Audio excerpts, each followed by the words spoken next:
The New York Yankees have finally made their first big move of the offseason as they complete a trade with the Minnesota Twins, sending over Gary Sanchez and Giovanni Urshela in exchange for Josh Donaldson, Isiah Kiner-Falefa, and the Yankees also acquire Ben Rortvedt. I think that's how you say his name, but he is a catcher who got some playing time with the Twins this season. In this video, I'm going to talk about the trade between the Yankees and the Twins, what it means for the Yankees and the Twins, and what else the Yankees have to do, because now that they've added a couple guys and got rid of some of the guys in their starting lineup, now they can kind of shuffle things around and work with some different combinations to complete this offseason. If you like this video talking about a team that's not the Mets, just big baseball news in general, make sure to leave a like, comment down below what are your thoughts on this trade and what moves do you think the Yankees should make next. And if you're new here, you want to make my night, make staying up to record these videos worth it, you always could subscribe. It would be greatly appreciated. So I'm getting ready to go to bed. I'm like, all right, I guess nothing big is going to happen. Then all of a sudden I see Gary Sanchez goes to the Twins. I was like, wow, that's kind of weird, because that was the first tweet. It was John Heyman saying that Gary Sanchez going to the Twins, and I'm like,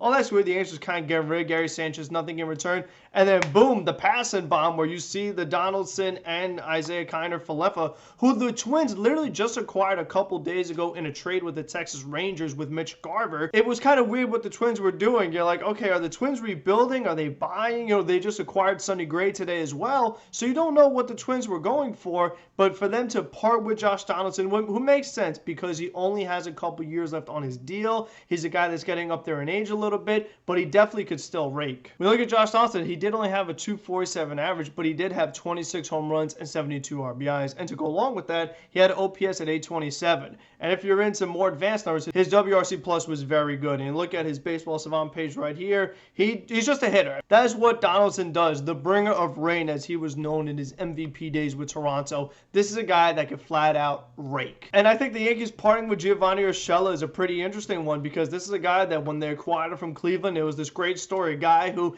got some playing time here and there with Cleveland, was known as a pretty good glove, turned out to be a solid third baseman for the Yankees, both offensively and defensively. With the troubles that the Yankees had at shortstop this season, they slid Gio over there, moved Glaber to second. But now the Yankees are able to get a third baseman and a shortstop by acquiring Isiah Kiner-Falefa. Now, he had a 271 average, he had 8 home runs, 53 RBIs, but he stole 20 bases, OPS at 670. He's one of those slap hitters, guy that puts the ball in play. He's tough to strike out. You look at his baseball savant page, he is just a flat out weird hitter. I mean, because his numbers range so much, he's just kind of all over the place. He's really good at some things and really bad at other things, but he's a solid player. He provides positional versatility. He could play over the field. He could even catch a little bit, which I don't know if the Yankees are going to go that route. I don't think this other catcher that they acquire in the trade is going to be their starting catcher and replacement for Gary Sanchez. I do see the Yankees, looking a little bigger than that. They could go from within, but I just think the way the Yankees are assembled right now, you need guys that are a bit more proven. So I can see the Yankees maybe making another trade possibly to get a better catcher.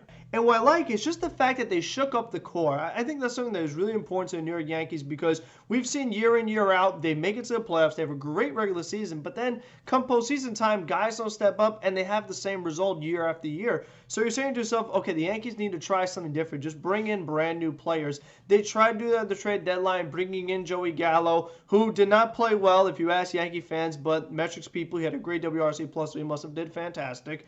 You brought in Anthony Rizzo, who I liked. I definitely think he provided some good things for the Yankees, a guy that puts the ball in play. But that was not enough either, as the Yankees were not able to win the wild card. Gary Sanchez has been a guy that Yankee fans have not been happy with. After, the Sanchino bursted onto the scene in his rookie season, hitting a ton of home runs, Yankees thought they had the next real big thing coming up, and Gary Sanchez was never able to equal that. He would hit his home runs, but the strikeouts were really alarming. The not hustling to first base, the poor defense, not blocking balls, not making good tags. I think Yankee fans kind of had enough with Gary Sanchez, and obviously the Yankees themselves had enough too. What's going to happen with Brett Gardner? Do the Yankees want to get another outfielder and make Giancarlo a full-time DH? Do they want Luke Voit to be a full-time DH? Have Giancarlo play more in the outfield? Because once he got more reps in the outfield, he also performed better at the plate, which I had said for a while. I think that this is a guy that was used to being in the field in Miami. Then you made him a DH. You changed his swing and things like that. But, it's being in your field, being in the field, getting your mind off of hitting, not overthinking, letting Giancarlo be the power hitter that he is,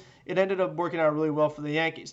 Only problem is the guy is so injury prone, it's risky to play him that many games in the outfield. So the Yankees still definitely have plenty of question marks. I don't know if they're going to do anything for their rotation. They could add an outfielder, Could they try to get a better shortstop, or are they comfortable with Isiah there? Do they want to get another catcher? So it's going to be very interesting. And Yankee fans were getting kind of concerned because we're now March 13th, only a few days before spring training games start. The Yankees haven't made any significant moves yet. Joel Sherman said the Yankees could run with the infield of having Josh Donaldson at third base, Isiah at short, Gleyber at second, and DJ LeMahieu at first. So again, does that affect their pursuit of Freddie Freeman or Matt Olson? That take him out of the running for Anthony Rizzo? So then it just becomes, okay, well, what happens with Rizzo? Where does he end up going? So it's just going to be very interesting to see what else the Yankees do. I mean, I am curious to see what they're going to do at catcher. What's going to happen with Brett Gardner? Are they going to add another outfielder? Are they going to add to pitching? Because I think the Yankees are in a point now where you want to capitalize on Aaron Judge. Are you going to extend him? You got to capitalize off having him. All the money you're paying Garrett Cole and Giancarlo Stanton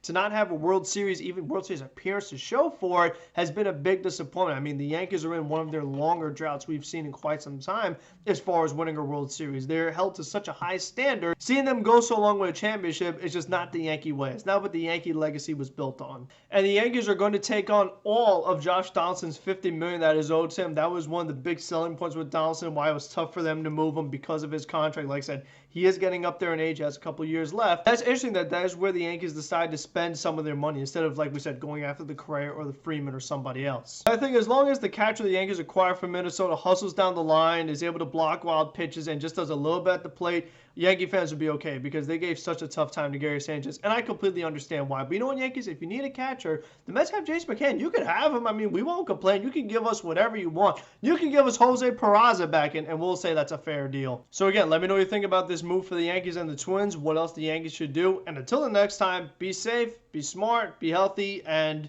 let's go Mets. Well done, Yankees.